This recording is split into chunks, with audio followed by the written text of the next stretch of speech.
Oke guys, kali ini aku mau memperbaiki atau mengganti ya sentral kopling yang rusak.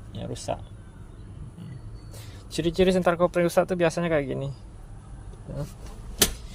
Ini waktu dimasukkan netral dia bisa tanpa hidup mesin ya, tanpa hidup mesin.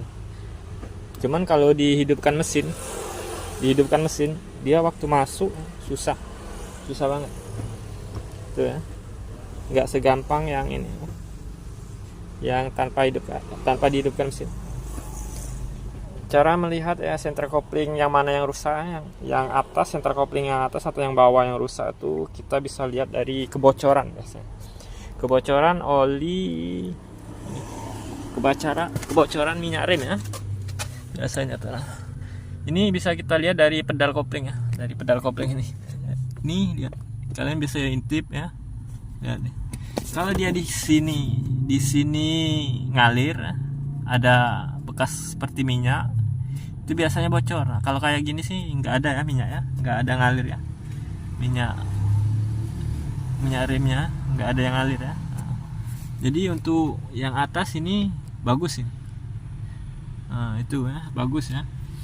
Cuman ada juga kasus ya, dia nggak bocor tapi dia susah juga ada. Itu biasanya bagian dalam ya, bagian dalam sentralnya udah rusak. Cuman itu gejalanya sih kebanyakan itu bocor dulu dah. Kebanyakan dibandingkan dia kalah itu bagian dalam, bagian dalam ya, biasanya bocor duluan. Ini berarti untuk yang atas itu aman ya. Sekarang kita lihat yang bagian bawah nih. Nanti ya. Nah ini guys, ini posisi bawahnya, sentral bawahnya. Ini basah nih. Nah, di ujung ini minyak rem. Ini minyak rem, ini berarti ya sel sentral kopling yang bawah yang rusak. Ini bisa diganti isi dalamnya, doang. Bisa diganti isi dalamnya aja nih. Cuman berhubung ini kemarin udah diganti ya isi dalamnya katanya. Jadi udah 2 kali ya. Jadi ini mau kita ganti seset. Biasanya kalau sudah 2 kali itu ya, bagian dalam ini ya, kalah dia. Bagian dalamnya sudah karatan itu. Bagian dalam sentraling ibaratnya kalau untuk di bloknya, ibaratnya di bloknya itu udah karatan, udah kalah, udah cacat. Jadi ini mau kita ganti satu set.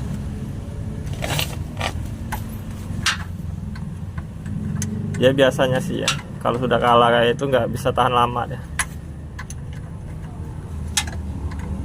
Paling hitungan bulan ya, nanti bocor lagi tuh. Biasanya kalau udah kalah sentral kopling bawah.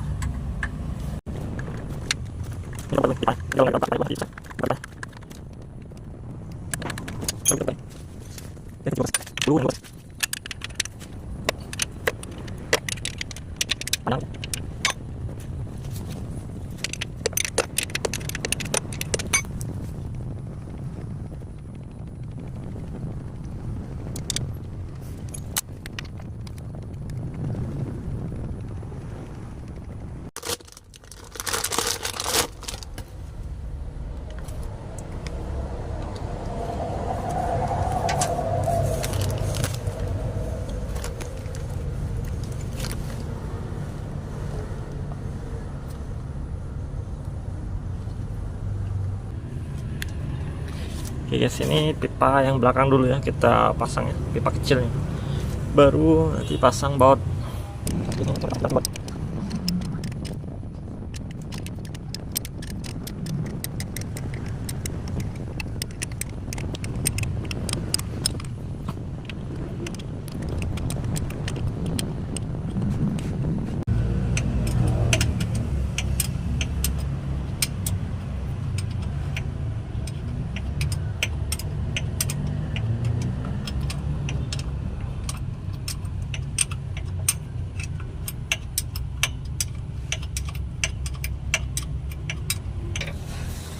Setelah ini kenceng guys, ini kita kencangkan dulu nepel pipa, baut pipa kita kencangkan secukupnya.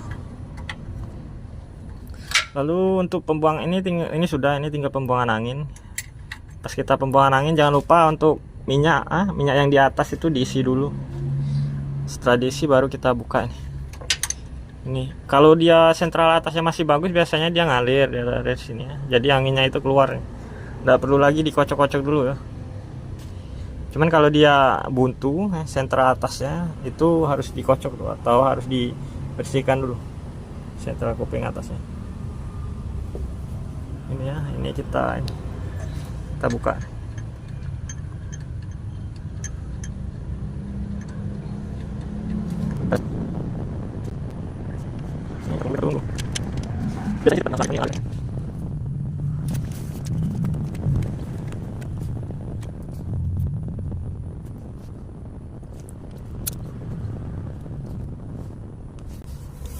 Masih buntu guys. Untuk bagian atas ini berarti perlu membuang angin. Oke, kita tunggu bentar lagi. Kayaknya mulai ngalir. Oke itu.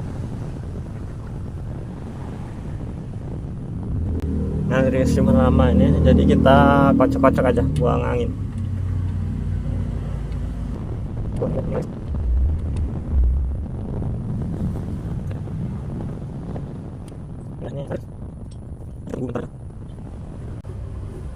Nah, itu tadi berhenti, ini sudah ngalir lagi ya. Berarti yang berhenti tadi tuh ada anginnya keluar.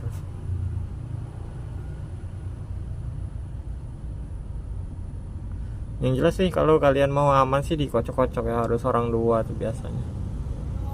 Kocok-kocok di pedalnya, terus ditahan, terus ini dibuka, terus tutup lagi, pedal atas dikocok lagi, kocok tahan sampai mentok, terus ini buka, terus buka ini tutup, terus pedal atas dikocok-kocok lagi, terus tahan ya, tahan sampai mentok. Nah, ini dibuka lagi, nah, kayak gitu ya, sampai ini angin yang di sini ya, yang buang di sini ya, keluar semua.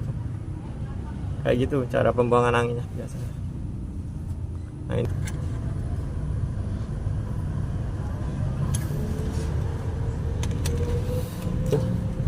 Oh ya, ini kalau kurang atau masih anginan tuh biasanya sih di pedalnya nggak tinggi ya, nggak tinggi. Kalau nggak itu tinjakan sekali itu dia ngelos tuh, terusnya kayak gitu. Jadi ini udah kita kecengin, kita tes ya bagian atas.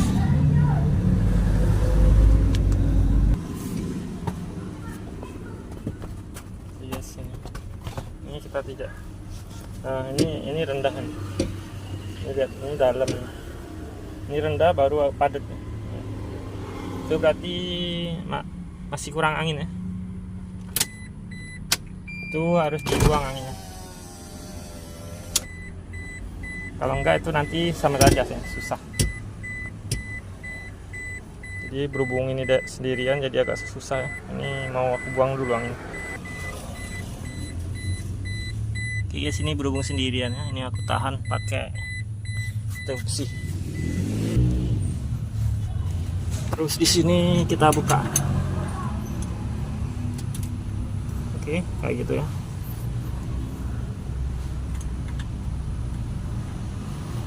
Nanti di atas buka lagi. Terus kita buka. Kocok-kocok ya.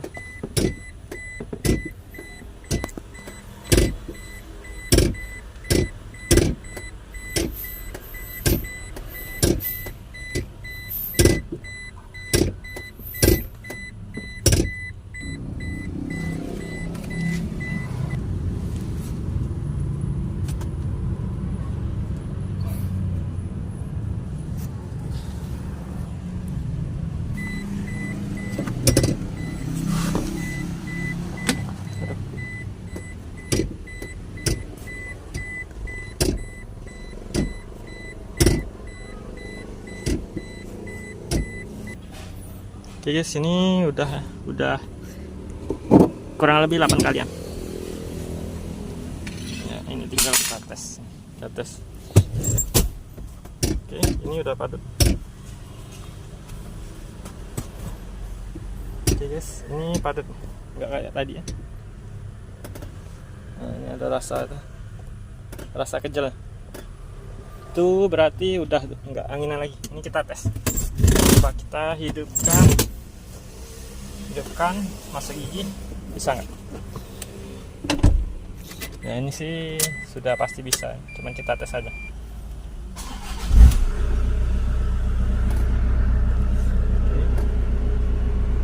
Oke guys, ini udah masuk satu. Ini mundur. Pengetesan biasanya sih satu sama mundur sih. Kalau satu sama mundur itu susah. Biasanya nggak bisa, ini masih anginan. Oke.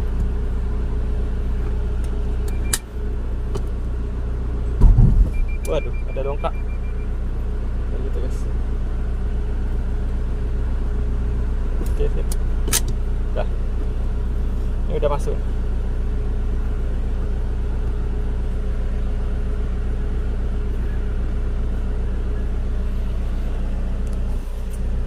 Untuk penyakit senter kuping itu ada beberapa ya, ada beberapa macam, cuman ini ya salah satunya, salah satu penyakitnya. Oke guys, sekian video dari saya. Oh ya, untuk banyu tadi, untuk bekas buang anginnya rem tadi harus kita bersihkan menggunakan air, harus kita siram.